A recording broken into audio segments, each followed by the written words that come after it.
Alors, le Belvin est tombé en zone de correction ce jeudi. Vincent Juvin, il faut lier ça directement à la résurgence des cas de Covid en Europe. On sent que ça pèse quelque peu sur les marchés d'actions et on sent que ça relance d'autant plus la volatilité sur les marchés. En effet, d'ailleurs, il n'y a pas qu'en Belgique ou en Europe, on peut voir que depuis le début du mois de septembre, c'est la plupart des indices actions qui refluent. Le S&P 500 à la clôture, en tout cas de jeudi, a perdu, enfin sur le mois, 7%. Donc on voit évidemment que partout dans le monde, il y a un impact évidemment de cette seconde vague du virus qui inquiète à la fois les décideurs économiques, mais également les décideurs politiques, qui pèsent sur le sentiment des acteurs économiques, mais également des acteurs financiers. Et on le voit très clairement en bourse actuellement. On avait eu un très très bon rebond économique mai, juin, juillet, un petit peu au mois d'août. On voit que tout ceci est un petit peu en train de se tasser à mesure évidemment que le nombre de cas augmente. On sent évidemment, on craint à nouveau que des mesures limitant notre capacité d'opérer économiquement soient réinstaurées. Alors, de la manière dont ça pèse sur l'économie, on le voit notamment au travers des indicateurs PMI qui ont été publiés cette semaine, des indicateurs PMI qui laissent toujours apparaître une activité manufacturière en hausse, mais une activité dans les services, c'est là que le bas blesse. Et on voit très bien que ça ne permet pas de compenser cette activité en hausse dans l'industrie manufacturière.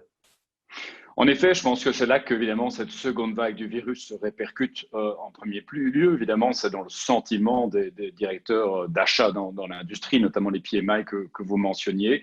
Alors, il y a quelque chose d'intéressant, je dirais, dans la crise que nous traversons actuellement, c'est qu'habituellement, en récession, on a un secteur manufacturier qui est plus à la panne, un secteur des services qui est plus résilient.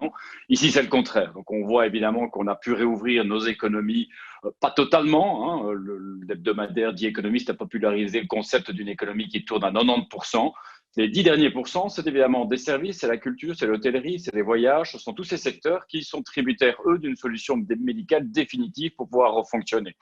Alors, cette dichotomie secteur de services, secteur manufacturier, elle va malheureusement rester tant qu'on n'aura pas de solution médicale définitive. À cet égard, je voudrais peut-être mentionner également un point par rapport à le côté particulier de la crise qu'on traverse aujourd'hui. En 2009, nous avions une récession globale légère, contraction du PIB de 0,1% au niveau mondial, contraction des exportations 13% alors.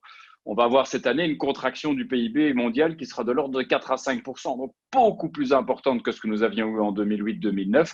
Et pourtant, les exportations mondiales ne se contracteront vraisemblablement que de 10%. Donc ça montre évidemment toute la différence qu'il y a dans cette récession par rapport à une récession normale et qu'on a encore pu voir dans les PMI cette semaine. On voit aussi que la situation concernant l'Europe semble aussi se répercuter sur le marché des devises. On a l'euro qui est repassé sous les 1,17 $, alors qu'il avait fortement monté. On se rappelle, il n'y a pas si longtemps qu'il avait franchi les 1,20 $. Ici, c'est notamment aussi le dollar qui se raffermit de façon assez surprenante cette semaine. Oui, tout à fait. Je pense qu'en juillet et cet été, on avait eu une concordance de facteurs positifs pour l'euro. Tout d'abord, l'amenuisement de l'écart de taux entre taux américains et européens, le fait que nous avions eu fin juillet ce plan de relance européen qui avait réellement suscité de l'enthousiasme en Europe, mais également au niveau mondial. Le fait aussi que, reconnaissons-le, l'Europe était bien équipée d'un point de vue filet de protection sociale faire face à cette crise et a relativement mieux géré cette crise par rapport aux États-Unis. Maintenant, évidemment, ceci est passé. La seconde vague est arrivée plus rapidement chez nous et on est retourné, je dirais, un peu dans une configuration de marché plus logique, avec évidemment un dollar, réceptacle en tout cas de l'intérêt des investisseurs lorsque la volatilité remonte.